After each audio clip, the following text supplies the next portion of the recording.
Natural selection is often considered the very engine of evolution. Is it possible for this process to do what evolution requires? Can our species be millions of years old? Our guest today will reveal both computer simulations and real-world genetic data showing what natural selection and mutations really do to the human population. Coming up on today's edition of Origins, big problems with natural selection with Dr. Rob Carter.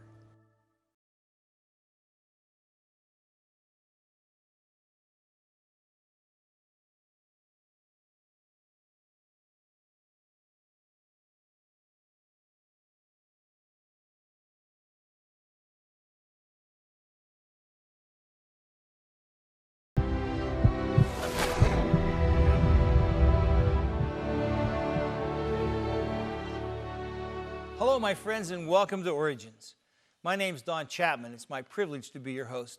During this program, we showcase interesting guests who present evidence from science and other important facts validating the truth of creation and the accuracy of the Bible. Today's guest, Dr. Robert Carter, did his undergraduate work at Georgia Tech and then earned a PhD in marine biology at the University of Miami. Currently, he is a popular and much in-demand speaker for Creation Ministries International out of their U.S. office here in Atlanta, Georgia. His research centers on the field of human genetics, human history, and other issues related to biblical creation. Dr. Carter, it's always a joy to have you with us. Great to have you here. Listen, our topic today is big problems with natural selection. You're kind of poking at the sacred cow here, aren't you? I absolutely am. Yeah. I hope to show that natural selection is not what evolution requires and can't do anything they need it to do. Boy, that's a show I want to hear. So if you'll go to the board and help us, Okay. We'll be anxious to learn with you. It's actually hard to know where to start. There's so many different things that we can say, but let's do it this way. Let's define what natural selection is first. That's good. We have to understand it's not magic. No. It's not like nature can think. It's not like the environment is actually doing anything active.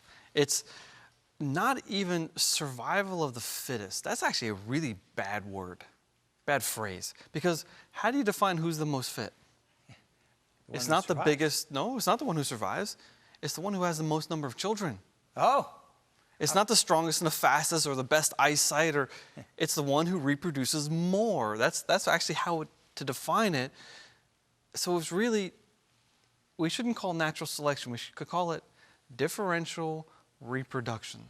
All right. But those are horribly long scientific words. I mean, who would call it? So we just say it natural selection, nice and simple. Right. And if we have that as a definition, then we can continue to talk on the subject and actually know what we're talking about. Okay.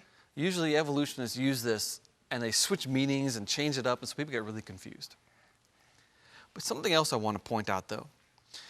The idea of natural selection is not contrary to the Bible. I mean, it's kind of obvious. Some things have more offspring than others. Duh. And sometimes if an organism better fits its environment, it'll have more offspring than if it doesn't fit the environment. Okay, that's actually common sense. It really is. It really is. And so natural selection is one of those places where the creationists and evolutionists will often argue over it, even though they both agree with it. If they'd stop fighting and listen, they would find agreement. Yes, and so what we want to do is we want to actually look at this thing we're both tussling over and look at it in such a way where we can actually discriminate between what the evolutionist wants it to be and what the creationist wants it to be. And if we can do that, then we're going to have a big leg up on most people in this, as this argument is concerned. Now, here's a simple example. Imagine that there's a couple of dogs, and among these dogs there's a couple of genes for fur length. In this case, this dog has one gene for long and one gene for short hair, and this dog also has one long and one short gene, meaning they've got medium length fur. Now, if these dogs have puppies, some of the puppies are going to get 2 long-haired genes, some are going to get 2 short-haired genes, and some will get a long and a short, one from each parent. And so we might get something like this: long, long, long, short, and short, short. Now, why do I have these X's? Because what I didn't tell you is that these dogs are migrating north. And now all of a sudden winter comes, or an abnormally cold winter comes. And what happens is that only the dogs with long hair survive. The ones with medium and short hair, they die out. Natural selection. Yeah. This is common sense, but you don't have to die for natural selection to work. Creationists have no problem with No that. problem. They understand it the same way. Yeah, no problem at all. But it's not about death. It's about reproduction. If these dogs on average had a couple of fewer puppies than these dogs, the same thing would happen. It would just take more time. So it's just mathematically starting from here, and if you cold adapt the dogs, you would expect some adaptation to happen where these dogs in the final population can better handle cold than Makes before. sense. In fact, part of the fact that species can change over time, that tells us that God is a brilliant creator. Mm-hmm. I couldn't create something that changes over time like this. But God put into his initial creation the ability to adapt to new circumstances, and if he hadn't, most species would already be extinct. Right. He built adaptability in. Yeah. So natural selection is actually part of God's economy. Mm-hmm. And Charles Darwin wanted to make it something other than that. We'll get to that as we go. But if we're talking about selection, we also have to define what a species is. I mean, Charles Darwin's book, On the Origin of Species, his method was natural selection. He said natural selection can explain the species, but he couldn't define species. And we can't define it today. I was going to ask you, you can't define species? No, that's a liger. That's a half lion, half tiger. Oh. And it's perfectly capable of having more kittens. These are not like a mule. This is a healthy, happy animal that can reproduce itself. In fact, all of the cats, from the house cat to the tiger, can interbreed. I didn't know. Now, house cats and tigers don't interbreed because one of them always eats the other. Right. But if you take the big cats and the medium cats, they can interbreed. The medium cats and the small cats, they can interbreed. So you actually have an interbreeding spectrum. All of the cats, one species. Wow, I didn't know that. That's amazing. True for dogs, too. Okay. Dogs, wolves, coyotes, African jackals, they can all interbreed. That's one species. So what's a species? Well, if we look at the Bible, Genesis chapter 1. So God created the great creatures of the sea and every living and moving thing with which the water teems, according to their kinds. And every winged bird according to its kind. And God saw that it was good. And God made the beasts of the earth according to its kind, cattle according to its kind, everything that creeps on the earth according to its kind. And God saw that it was good. What's a kind? Is that a species? No. This word, in context, it's saying here that God created independent groups of animals, and they're designed to reproduce within themselves and not reproduce with other groups. Now, what are the boundaries between the kinds? God didn't tell us. But through science, we can explore it, and it looks like the kind is at the level taxonomically we would call the family, which is why all the dogs can interbreed, and why all the cat species can interbreed, and other many examples like that. So this whole idea of natural selection, the origin of species and things like that, we have to define our terms correctly. We sure do. I have no problem with natural selection taking a kind and speciating it to the point where we have black bears, brown bears, and polar bears. No problem at all. But if dogs turn into cats, that would be a problem. Now, this leads to another idea. We've all seen depictions of the tree of life. I mean, Charles Darwin wrote a tree of life in his notebook in like the 1830s or something. So we have a common origin of all species leading to all species alive today. Well, there is a concept which is actually false that a lot of evolutionists want to tell us that this is what the creationists believe. I would call it the creationist lawn, where God created species, and if they've survived until today, they haven't changed, or maybe they've gone extinct. That is false. That is not what we believe. In fact, even creationists before Charles Darwin didn't necessarily believe that. I'm sure a couple of them did, some of them did, but a lot of them did not. They would have this sort of a concept, and this is my concept and a lot of my colleagues, where we have God creating different kinds, independent groups of animals, plants, bacteria, fungi, whatever it is, and over time, these have speciated. But they all have a common root here, and they have independent origins. So when we're talking about natural selection, yeah, natural selection might be able to do this, but it can't do that. That's the point. Also, a lot of people think that natural selection and evolution are the same thing. And it is not true. And I say it's not true because natural selection was alive a long time before evolution came around. Edward Blythe, he's not a young earth creationist, but he would be called a special creationist. He believed God created things. And he wrote a series of papers 25 years before Charles Darwin wrote The Origin of Species. And I've read these papers, and in those papers, he's got the whole natural selection thing already worked out. But to him, it was a process that God used to preserve species. To Darwin, it's a process used to create species. Okay. And the way it preserves species is by killing off the less fit. So Darwin didn't invent this idea. Evolution and natural selection are not the same thing, and I can happily accept natural selection as mathematical and real in the real world without having to be an evolutionist. Fascinating. But most students don't know that. There's also an example in the Bible of natural selection. After Jacob had been working for his father-in-law for many years, he decided he wanted to, build up his own wealth. And he said, let me pass through all your flock today, removing from it every speckled and spotted sheep and every black lamb and a spotted and speckled among the goats, that they shall be my wages. He's saying, don't give me big flocks. Just let me take the ones you don't want, the ones that have a little bit of color in them. Those are going to be the ones I get.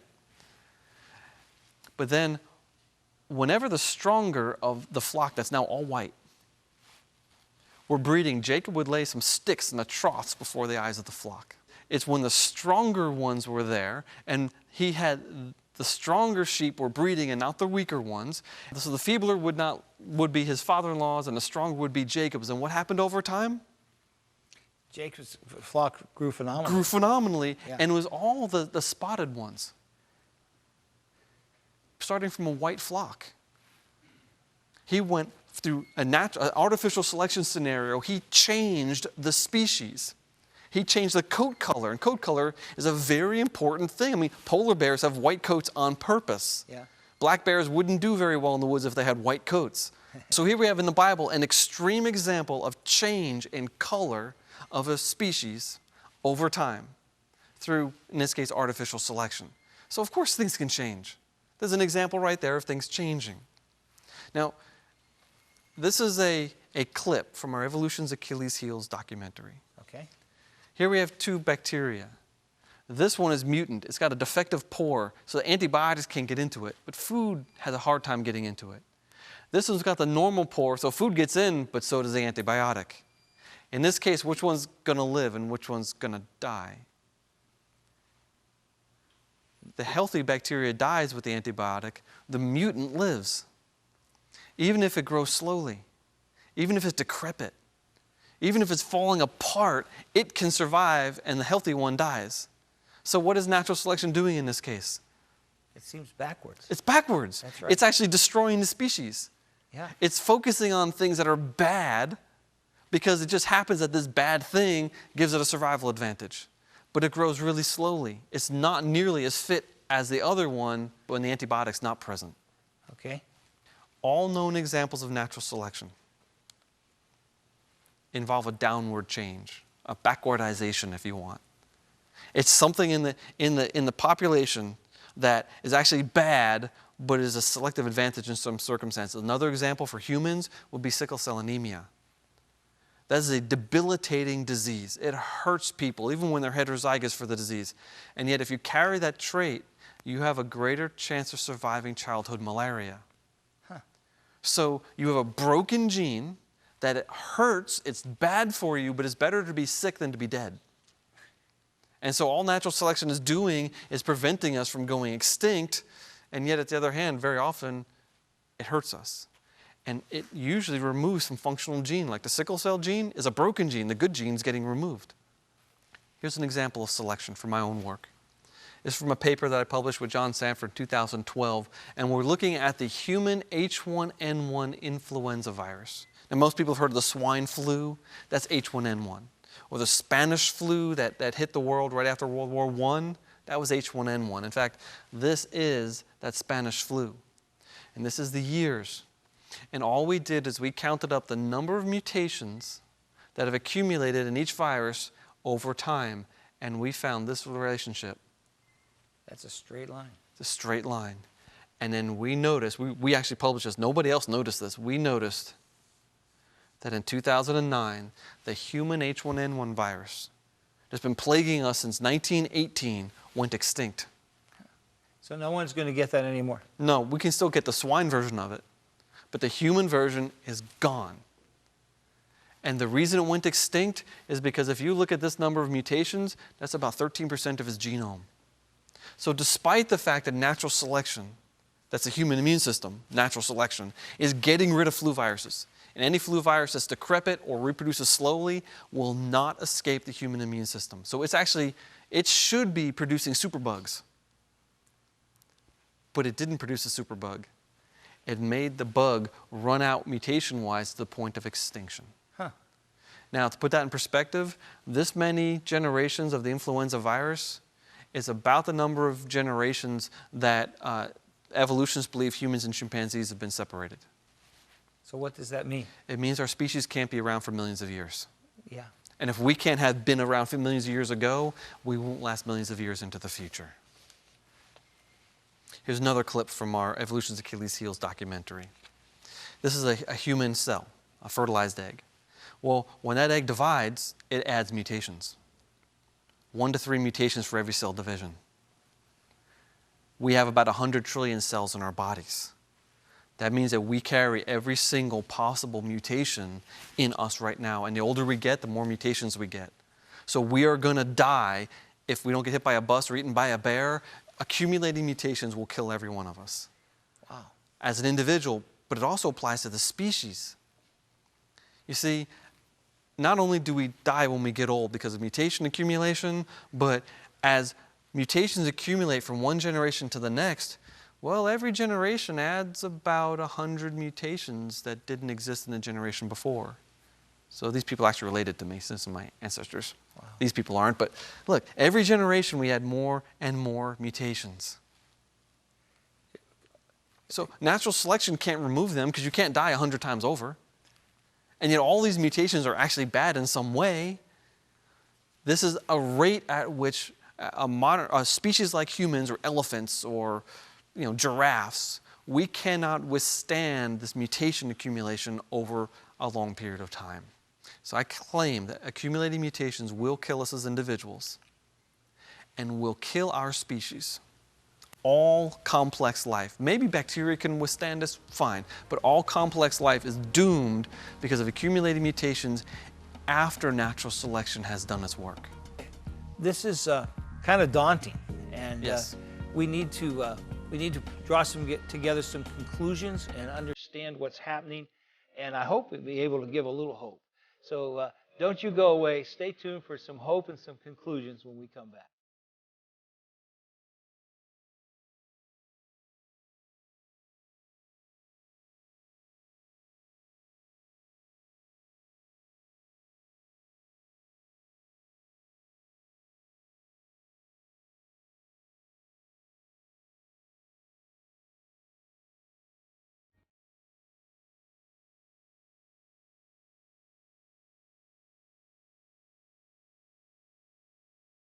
Welcome back. We're talking with Dr. Rob Carter, and we're talking about big problems with natural selection. I've kind of come to the conclusion that natural selection isn't going to save us. That's true. So can you draw some conclusions for us? Sure. After we've said all of that, we can conclude that natural selection is unable to remove most mutations from a population.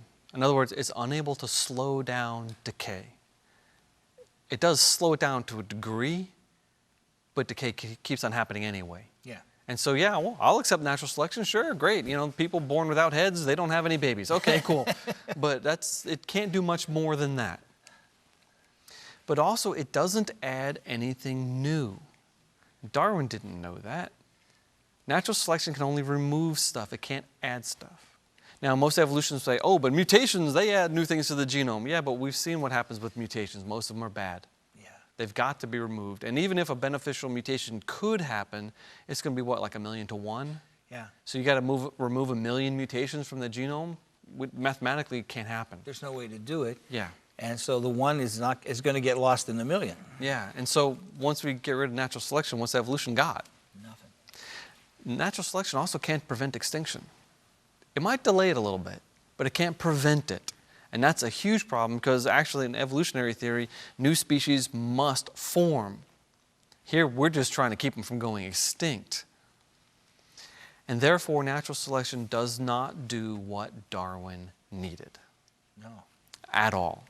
I think Darwin realized this after he wrote The Origin of Species, because in one of his later books, he said, people criticize me because I put too much power for natural selection. They were right. And then he introduced sexual selection and group selection and kin selection, which are things that are still being debated today.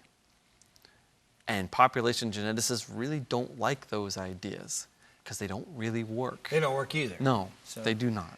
they're just an adaptation of natural selection. Yeah, essentially, yeah. Yeah. So where do you go after this?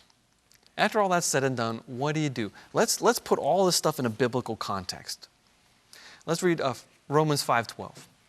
Therefore, just as sin came into the world through one man, that's Adam, and death through sin, and so death spread to all men because all sinned. Why does natural selection even exist? Because problems are happening because of sin. Right. You see, Adam rebelled against God. There was no death in the world and suffering before Adam rebelled against God. And when he did that, in Genesis 3:17, God said, "Cursed is the ground because of you, Adam. In pain you shall eat of it all the days of your life." That's where all this junk comes from. And yet it's not the dirt that's cursed. It's not just the ground. It's the universe. Mm-hmm. I mean, Paul here in Romans 8, he hits on this creation theme multiple times. The creation waits with eager longing. The creation was subjected to futility, in hope that the creation itself would be set free from its bondage to corruption. The whole creation, the Greek behind that means everything. Everything has been groaning together in the pains of childbirth until now. That's the natural selection stuff. He sees the going down of the world. Yeah, it's all going down despite the fact that natural selection might be operating. So what? The biblical picture is everything is winding down. And therefore, we need a redeemer. There's the word I was looking for. Hope. Hope. There's no hope in science. No. No, none at all. Right. Revelation 21 here, toward the end of the Bible.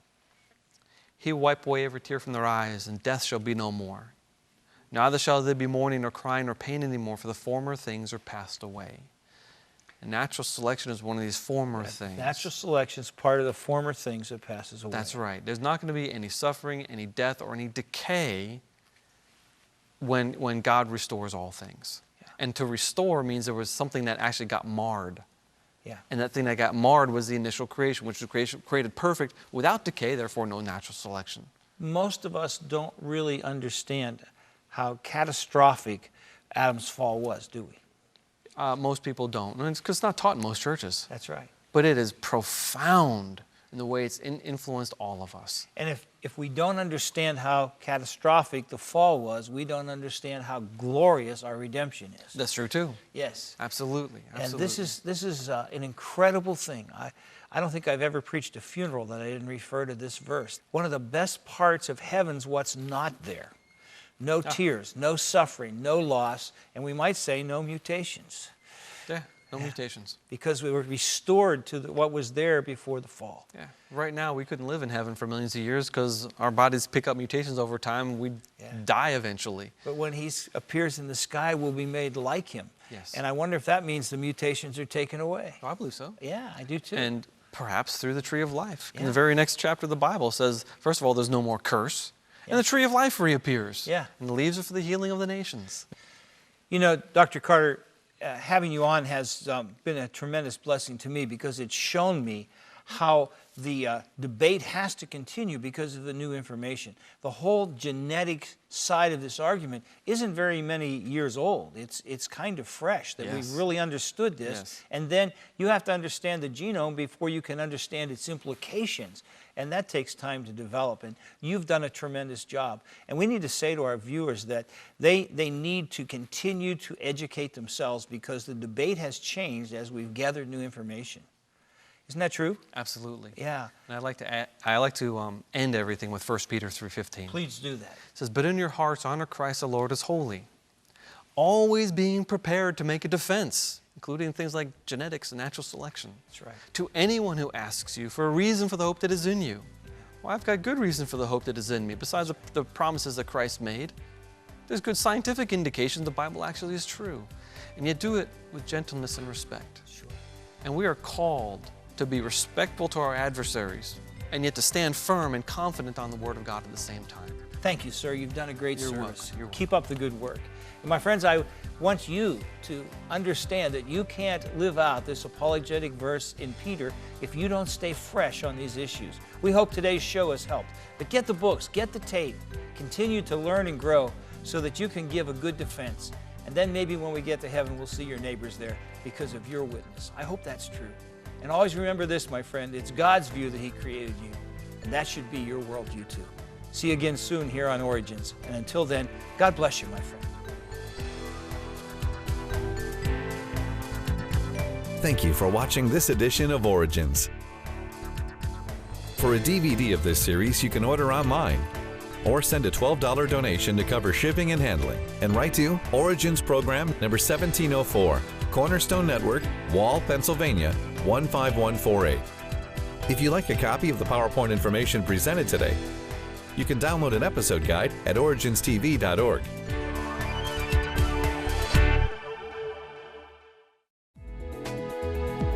Origins is made possible by the faithful prayers and financial support of you, our Cornerstone family.